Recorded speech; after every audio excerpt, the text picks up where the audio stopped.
الحمدللہ رب العالمین والصلاة والسلام علی سید الانبیاء والمرسلین اما بعد فاعوذ باللہ من الشیطان الرجیم بسم اللہ الرحمن الرحیم۔ الحمدللہ الہادی پروگرام میں جنت کے موضوع پر کلام چل رہا ہے، اور ہم نے آپ کو بتایا تھا کہ اللہ تبارک و تعالی نے جنت کی وسعت، اس کی لمبائی چوڑائی، اس میں موجود نعمتوں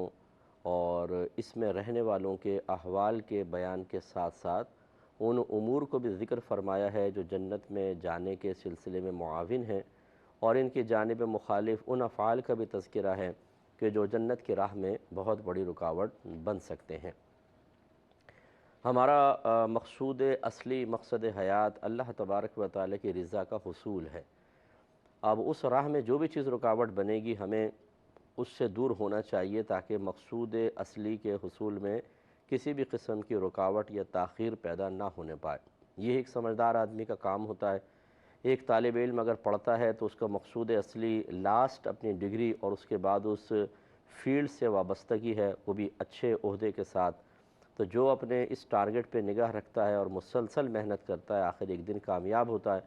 اور اگر درمیان میں محنت چھوڑ دے یا غفلت میں مبتلا ہو جائے تو یا تو بہت تاخیر سے وہاں تک پہنچے گا اور یا بالکل محروم ہو جائے گا۔ ایسے کھلاڑیوں کو دیکھ لیں آپ، اسی طرح کسی بھی فیلڈ میں آپ دیکھیں، جو انسان کوئی ہنر سیکھتا ہے یا کسی بھی طریقے سے کسی خاص مقام پہ پہنچنا چاہتا ہے، تسلسل محنت درکار ہوتا ہے۔ تو اللہ تبارک و تعالی کی رضا کے لیے بھی تسلسل محنت درکار ہے، لیکن اس میں اکثر میں نے دیکھا ہے کہ دنیاوی معاملات میں ہم اپنی صلاحیتوں اور اپنی قابلیتوں پر، وسائل پر، ذرائع پر، مشاورت ہے، تدبیر ہے، ان سب پہ بھروسہ کر کے چلتے ہیں، لیکن جب آخرت کا معاملہ آتا ہے تو کوئی کوشش اکثر نہیں کی جاتی، بلکہ تمام تر اللہ پر توکل اور بھروسہ کر لیا جاتا ہے۔ ارے جی اللہ معاف فرما دے گا، ارے جی اللہ تعالیٰ بخش دے گا۔ بالکل ہمارا رب اس کی ذات بے نیاز ہے، اور وہ اس پر قادر بھی ہے کہ کوئی شخص کوئی بھی نیکی نہ کرے تب بھی وہ اس کو جنت میں ڈال دے۔ لیکن ہم صحیح حدیثوں میں دیکھتے ہیں کہ بہت سارے لوگ جہنم میں بھی جائیں گے، پھر نبی کریم صلی اللہ علیہ وسلم کی سفارش پر جہنم سے نکال کر ان کو جنت میں داخل کیا جائے گا۔ لہٰذا اس سے معلوم ہوا کہ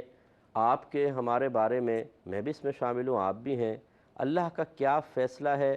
یعنی فیصلے سے مراد اللہ تعالیٰ جانتا ہے کہ ہم نے کیا کیا کرنا ہے اور پھر ہمارا انجام کیا ہو سکتا ہے، تو ہمیں نہیں پتہ ہوتا۔ تو یہ جو اللہ کی رحمت پر یقین رکھے ہوئے نیک اعمال کو ترک کر رہا ہے، ہو سکتا ہے اگر وہ اسی طرح چلتا رہا اس کو اللہ تعالیٰ رحمت کے مقام پہ نہ بھیجے بلکہ جہنم میں ڈال دے۔ قرآن اور نبی کریم صلی اللہ علیہ وسلم کی تعلیمات، صحابہ کرام کا عمل یہ ظاہر کرتا ہے کہ انہوں نے مطلب اللہ تعالیٰ نے کوشش کا حکم دیا اور نبی کریم نے کوشش کی ہے، صحابہ کرام نے اس کی تلقین فرمائی، خود بھی پریکٹیکل کیا ہے۔ تو خلاصہ کلام یہ ہے کہ اللہ پر کوشش کر کے بھروسہ کریں، یہ بیسٹ ہے، نہ یہ کہ کوشش چھوڑ کر اللہ پہ بھروسہ کیا جائے، یہ خلاف سنت ہے اور اکابرین کے طریقے سے دوری ہے۔ تو اس لیے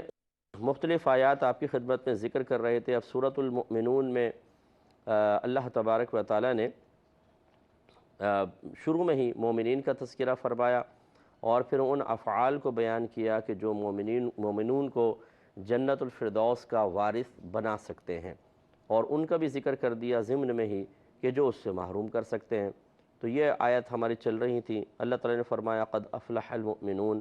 بے شک مومنین فلاح پا گئے، الذین هم فی صلاتہم خاشعون، وہ جو اپنی نماز میں خشوع و خضوع کرنے والے ہیں۔ اس کی ہم نے تفصیل بیان کی۔ والذین هم عن اللغو معرضون، اور وہ لوگ جو لغو سے، بیکار کاموں سے اعراض کرنے والے ہیں، ہٹنے والے ہیں، منہ پھیرنے والے ہیں، اس کی تفصیل بھی ہوئی۔ اور پھر والذین هم للزکاة فاعلون، اور وہ لوگ جو زکوٰۃ کو ادا کرنے والے ہیں۔ اس پر ہمارا کرام چل رہا تھا کہ زکوٰۃ دو طرح کی ہوتی ہے۔ ایک تو وہ جو عرفاً شرعاً معروف زکوٰۃ ہے کہ اپنے مال میں سے کچھ حصہ نکال کر شرعی فقیر تک پہنچانا مخصوص شرائط کے بعد، وہ زکوٰۃ ہے۔ اور ایک ہوتا ہے زکوٰۃ کا مطلب پاکیزہ کرنا، پاکیزگی کو حاصل کرنا۔ اس کا مطلب ہے تزکیہ نفس، جس میں نے آپ کو بتایا تھا کہ اللہ تعالیٰ نے اپنے حبیب کے بارے میں فرمایا کہ یتلو علیہم آیاتہ ویزکیہم وَيُعَلِّمُهُمُ الْكِتَابَ وَالْحِكْمَةَ کہ یہ نبی ان لوگوں کو یعنی صحابہ اکرام کے سامنے قرآن پاک کی تلاوت فرماتے ہیں، ان کا تزکیہ نفس کرتے ہیں، یعنی نفس کو پاکیزہ کرتے ہیں اور انہیں کتاب اور حکمت سکھاتے ہیں۔ تو اسی طریقے سے ہمیں بھی اپنے نفس کو پاکیزہ کرنے کی کوشش کرنی چاہیے۔ اس کے بارے میں ہو سکتا ہے یہ فرمان ہو کہ وہ لوگ جو اپنے نفوس کو پاکیزہ کرتے ہیں وہ جنت کے حقدار ہوں گے، اور یا اگر اس کو ظاہر پر رکھا جائے اور معروف مانا لیا جائے جیسے اکثر مفسرین فرماتے ہیں، تو اس کا مطلب ہے کہ اپنے مال کی زکوٰۃ نکالی جائے۔ پھر اس کے ہمیں مسائل سیکھنے ہوں گے کہ زکوٰۃ کی شرعی تعریف کیا ہے، زکوٰۃ کے واجب ہونے کی شرط کیا ہے، زکوٰۃ کی ادائیگی کا طریقہ کیا ہے، زکوٰۃ کے مصارف کیا کیا ہیں، اور کن صورتوں میں زکوٰۃ ضائع ہو جاتی ہے۔ اب یہ چونکہ پروگرام فقہی نوعیت کا نہیں ہے اس لیے میں پورا نہیں ذکر کر سکتا، لیکن یہ ضرور ہے کہ آپ مطلب سوشل میڈیا وغیرہ پر ہمارا زکوٰۃ کا بیان اگر ڈھونڈ سکیں تو ڈھونڈ لیجئے گا، اس میں کافی حد تک معلومات حاصل ہو سکتی ہیں، وہ آپ پڑھیں، اس کو مطلب سنیں اچھی طریقے سے، پھر ان کو یاد کرنے کی کوشش کریں۔ اور زیادہ بہتر یہ ہوتا ہے کہ میں اگر آپ کو مشورہ دوں کہ آپ جتنا آپ کی ملکیت میں مال ہے، ہر شخص گھر کا اپنا اپنا خود حساب کرے، جو بالغ ہے، نابالغ کو چھوڑ دیں۔ سونا دیکھیں، سونا، چاندی، روپیہ، مال تجارت، یہ بس 4 قسم کے مال جو ہیں یہ آپ نکالیں۔ سونا میں نے آپ کو بتایا تھا تقریباً 7.5 تولہ ہوتا ہے تو زکوٰۃ واجب ہوتی ہے۔ چاندی جو ہے 52.5 تولہ چاندی ہوگی تب کہیں جا کر، اگر پورا سال اس پہ وہ بھی گزرے تب زکوٰۃ بنتی ہے، یا اتنا کیش ہو جس سے 52.5 تولہ چاندی خریدی جا سکتی ہو۔ آج کل تقریباً 48-49 ہزار تک کی میں غالباً ہوگی، اور اتنا مال تجارت کہ جس کی مالیت 52.5 تولہ چاندی تک پہنچ جائے، جیسے پلاٹ وغیرہ بیچنے کی نیت سے ہی لے کے رکھے ہوئے ہیں، دکان یا مکان رکھا ہوا ہے، مال تجارت اسے کہتے ہیں جس کو آپ نے خالصتاً صرف بیچنے کی نیت سے لیا ہو۔ لیکن سونا چاندی کے اندر ایسا نہیں ہوتا، اس میں چاہے آپ نے بیچنے کی نیت سے لیا ہو، چاہے ویسی پہننے کی نیت سے زیور کی شکل میں ہو، یا ویسی مطلب بسکٹ وغیرہ یا ڈلی کی شکل میں رکھا ہے، ہر صورت میں زکوٰۃ ہوتی ہے۔ لیکن مال تجارت تب بنتا ہے کہ جب آپ اسے بیچنے کی نیت سے لیتے ہیں، یا پھر اس کو لینے کے بعد جیسے پروڈکٹ کو تیار کر لیں، یہ بھی مال تجارت ہے، ان پر زکوٰۃ بنے گی۔ تو اب اگر آپ کے پاس یہ ہیں، یہ 4 کا حساب کر لیں، یعنی ان کو آپ شمار کر لیں، یہ چیزیں میرے پاس ہیں۔ پھر جو آپ نے قرضہ دیا ہوا ہے وہ لکھیں، جو آپ نے قرضہ کسی سے لینا ہے وہ لکھیں، اسی طرح امانت کسی کے پاس رکھوائی وہ بھی شمار کریں گے، اور پھر کسی اچھے مستند مفتی صاحب سے مشورہ کر لیں کہ اس پر زکوٰۃ بنتی ہے یا نہیں۔ میرا یہ مشورہ ضرور مانیں۔ ہماری کئی بہنیں ایسی ہیں، مجھے تو آتے رہتے ہیں میسیج، اور تب سوال کریں گے کہ جی 16 سال پہلے میرے پاس سونا تھا، پھر مجھے پتہ ہی نہیں تھا، میں ادا نہیں کر سکی، اتنا بیچ دیا، پھر اتنا بیچ میں اور آ گیا، پھر اتنا کسی کو تحفہ دے دیا، پھر یہ آ گیا، پھر یہ بھی نہیں پتہ ریٹ کتنے تھے، پہلے سال میں کیا تھے، دوسرے سال کیا۔ اس صاحب اس طرح 16 سال گزر گئے اور مجھے بالکل خیال نہ آیا زکوٰۃ ادا کرنے کا، اب مجھے مسئلہ معلوم ہے، تو ذرا 16 سال کا حساب کر دیں۔ آپ بتائیں، ہم ساری مصروفیات چھوڑ کر قلم ڈائری لے کے بیٹھ جائیں، اب 16 سال پہلے کا اماؤنٹ معلوم کریں، کیا ریٹ چل رہا تھا، پھر اس کے بعد کیا، پھر 16 سال پہلے آپ کے پاس کتنا سونا تھا، اس کے بعد کتنا آیا، اور پھر مطلب ایک پیچیدگیاں ہوتی ہیں اس کے اندر، وہ پھر ہمیں بہرحال ہم کرتے ہیں جتنی ہمت ہوتی ہے۔ سمجھانے یہ مقصود ہے کہ اگر بر وقت ہر بھائی بہن اپنا احتساب کر لے تو نہ خود مشقت میں آئے، نہ اس طرح ہم اہل علم جن کے پاس انبوہ کثیر ہے کام کا، وہ مطلب ایک ایک مسئلے میں کہ ایک ایک دن نہ نکالنے پڑیں، تو یہ بہت بہتر ہوتا ہے۔ اس لیے جتنے بھائی بہن مجھے سن رہے ہیں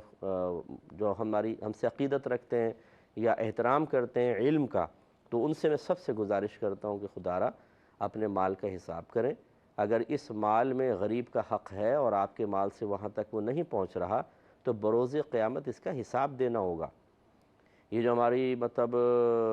بڑی بوڑھیاں کئی تولہ زیور لے کے بیٹھی ہوتی ہیں اور کہتی ہیں بھئی یہ تو میں اپنی بیٹی کو دے دوں گی مرتے وقت، یہ میری بہو کا ہوگا، یہ فلاں کا ہوگا، یہ فلاں کا ہوگا، اور اس میں سے اللہ کا کتنا ہوگا اس کو کوئی حساب کتاب نہیں ہے۔ بہو یاد ہے، بیٹی یاد ہے، بیٹا یاد ہے، غیر شادی شدہ بیٹا یاد ہے، یہ سب چیزیں یاد ہیں، خدا یاد نہیں ہے کہ بھئی اس میں، اور غریب یاد نہیں ہے جس کا حق اللہ نے اس مال میں رکھا ہے۔ ہم میں سے ہر شخص غریب بنتا ہے، بس جی کچھ بھی نہیں ہے میرے پاس، تو اچھا سونا وغیرہ ہے؟ ہاں 40-50 تولہ سونا ہے۔ اوہو، 40-50 تولہ سونا رکھنے والا بھی اگر غریب ہو جائے تو اللہ تعالیٰ تو ایسی غربت پورے ہر پاکستانی کو دے دے، میں دعا کرتا ہوں، تو ہمارا ملک بہت ترقی کر جائے گا۔ تو اب ہم اپنے آپ کو فقیر سمجھتے رہتے ہیں، جب فقیر سمجھتے ہیں تو کہتے ہیں میں تو زکوٰۃ لے سکتا ہوں، دینا تو مجھ پہ کہاں واجب ہوگا۔ یہی میجر مسٹیک ہوتی ہے۔ تو سونا لے کے رکھا ہوتا ہے، شیئرز لے کے رکھے ہوئے ہیں، سیونگ سرٹیفکیٹس لے کے رکھے ہوئے ہیں، پھر اسی طرح انشورنس وغیرہ پالیسیز لے کے رکھی ہوئی ہیں۔ یہ نہیں پتہ کہ جو ہم پیسہ دے رہے ہیں اس پہ زکوٰۃ بنتی ہے یا نہیں بنتی ہے۔ خدا را یہ مسائل سیکھیں، ورنہ بڑی مشکل ہوگی، اور زکوٰۃ صحیح ادا ہوگی تو یہ اللہ تعالیٰ فرما رہا ہے کہ وہ جنت کے وارث ہوں گے۔ اس کا مطلب یہ ہوا اگر زکوٰۃ میں آپ کوتاہی کرتے رہے تھے تو آخرت میں گرفت کے امکانات ہیں، اور جنت سے محرومی دائمی طور پہ تو انشاءاللہ نہیں ہوگی، لیکن عارضی طور پر بھی اگر یہ زکوٰۃ کی عدم ادائیگی، زکوٰۃ کا ادا نہ کرنا عارضی طور پر جنت کی راہ میں رکاوٹ بن گیا، یہ بھی بہت برا ہے، کیونکہ پھر یقینی سی بات ہے کہ انسان کو سزا بھگتنی ہوگی، پھر سزا کاٹ کے وہ جنت میں آ سکتا ہے۔ اللہ تعالیٰ سے میں دعا کرتا ہوں اللہ تعالیٰ مجھ گناہگار کو بھی، آپ سب کو بلا حساب و کتاب داخل جنت کر دے۔ ہم نہ حساب کے قابل ہیں اور نہ صحیح بات ہے کہ ہمارے اعمال اس قابل ہیں، لیکن یہ جملے کہہ کر اپنے آپ کو مطمئن کر کے نیک عمل سے راہ فرار اختیار کرنا اور اللہ تعالیٰ کے احکام کو بالکل اس کی طرف سے نظر پھیر لینا، یہ غلط طریقہ کار ہے۔ دعائیں یہ کریں، دل میں جذبہ رکھیں اور اللہ کی بارگاہ میں گڑ گڑائیں، فریاد کریں کہ اللہ تعالیٰ حساب نہ لینا، لیکن حساب اتنا پرفیکٹ بنا کر رکھیں اپنی دانست میں کہ بالکل کوئی آپ کی دانست میں یا آپ کی سمجھ میں یہ ہو کہ میری انشاءاللہ اب گرفت نہیں ہوگی، میں نے بالکل صحیح حساب کتاب کر لیا ہے۔ اللہ تعالیٰ ہمیں عمل کی توفیق عطا فرمائے۔ اگلی بات اللہ تعالیٰ نے بیان فرمائی کہ وَالَّذِينَ هُمْ لِفُرُوجِهِمْ حَافِظُونَ، اور وہ لوگ جو اپنے ستر کی حفاظت کرتے ہیں، یعنی اپنی شرمگاہوں کی حفاظت کرتے ہیں، إِلَّا عَلَىٰ أَزْوَاجِهِمْ،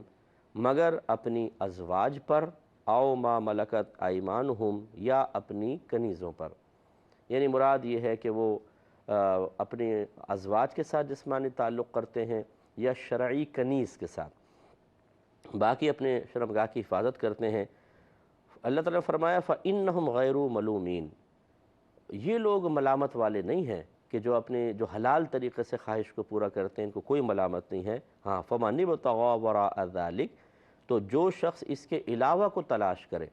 اس کے علاوہ کوئی عورت یا اس کے علاوہ کوئی اور اپنی نفسانی تسکین کا طریقہ یا ذریعہ تلاش کرے، فَأُولَٰئِكَ هُمُ الْعَادُونَ، تو یہی لوگ حد سے بڑھنے والے ہیں۔ تو اب ہوتا یہ ہے کہ ہمیں مسائل چونکہ معلوم نہیں ہوتے تو بعض اوقات بہت سارے گناہوں کے اندر مبتلا ہو جاتے ہیں، خصوصاً ہمارے جو نوجوان ہیں جن کے لیے آج فی زمانہ گناہ اختیار کرنا بے حد آسان ہو گیا ہے۔ ایک دور تھا جس میں گناہ کرنا بہت مشکل لگتا تھا، کیونکہ یہ ڈیوائسز نہیں تھیں، جدید ایجادات نہیں تھیں، پھر اس کے بعد خصوصی طور پر ہمارے ملک میں انٹرنیٹ نے بہت تیزی کے ساتھ قدم رکھا، کمپیوٹرز آ گئے، پھر موبائل جب ہاتھ میں آئے تو پھر جو فحاشی کا ایک دور آیا ہے اور گندگی ہمارے اندر سرایت کر گئی ہے، الامان والحفیظ، تو اب یعنی ایسے ایسے لوگ ان چیزوں میں انوالو ہو گئے ہیں کہ کچھ انتہا نہیں، تو پھر وہ گناہ چلتے رہتے ہیں۔ تو اللہ تبارک و تعالیٰ نے ہم میں ایک نفسانی خواہش رکھی ہے جو ہم مطلب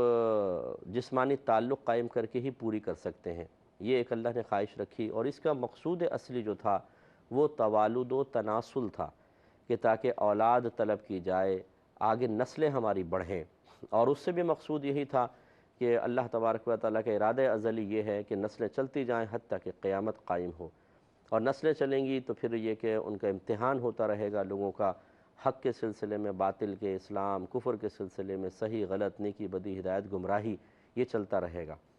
اور انبیاء علیہ السلام بھیجے، جب ان کا سلسلہ ختم ہوا ہمارے نبی کریم صلی اللہ علیہ وسلم پر، تو علماء کو پھر قرآن مجید ہے جو قیامت تک چلے گا، دیگر اسباب اور ذرائع دے دیے ہیں جو ہدایت کی طرف بلاتے رہیں گے، اور ایسے ذرائع بھی اللہ تعالیٰ نے پیدا فرمائے جو گمراہی کا سبب بنتے رہیں گے۔ ان میں سب سے بڑا شیطان ہے، پھر نفس ہے، پھر دنیا ہے، پھر یہ مخلوق ہے جو ہمیں کھینچتی ہے اپنی طرف اور گناہوں کی طرف لے کے جاتی ہے۔ 4 قسم کی رکاوٹیں بھی پیدا فرما دی اور یہ سلسلہ چلتا رہا۔ اب یہ مطلب مقصود تو یہ تھا کہ ہم جائز طریقے سے اپنی نفسانی خواہش پوری کریں تاکہ اولاد پیدا ہو، پھر یہ اولاد آگے چلے اور جو اللہ تعالیٰ کے ارادہ ازلی ہے اس کے مطابق عمل ظہور پذیر ہو۔ لیکن اب بہت سے لوگ ایسے ہوتے ہیں جو شادی نہیں کر پاتے، تو پھر وہ اپنی خواہشات کو کسی اور طریقے سے پورا کرنے کی کوشش کرتے ہیں۔ اس پر ہم سیدھا سیدھا کلام کر لیتے ہیں۔ تو اللہ تعالیٰ نے فرمایا کہ وَالَّذِينَ هُمْ لِفُرُوجِهِمْ حَافِظُونَ، اور وہ لوگ جو اپنی شرمگاہوں کی حفاظت کرنے والے ہیں، لیکن اگر وہ اپنے نفسانی خواہش پوری کرنا چاہتے ہیں تو اپنے ازواج یا اپنی کنیزوں کے ساتھ۔ اس پر انشاءاللہ ہم تفصیلی میں چاہتا ہوں کہ ہم کلام کریں۔ پہلے بھی میں اس پہ کر چکا ہوں کلام، لیکن تھوڑا سا میں اس پہ کلام مزید کرنا چاہتا ہوں۔ تو پہلا جو ہے وہ زوجہ ہے، بیوی ہے، اس کے بارے میں اللہ نے فرمایا۔ دوسرے کنیز ہے جو جائز طریقے سے جس سے ہم تعلق قائم کر سکتے ہیں، اس میں بھی تفصیل درکار ہے۔ انشاءاللہ زندگی رہے تو نیکسٹ پروگرام میں اس کا آغاز کریں گے۔ وآخر دعوانا ان الحمد للہ رب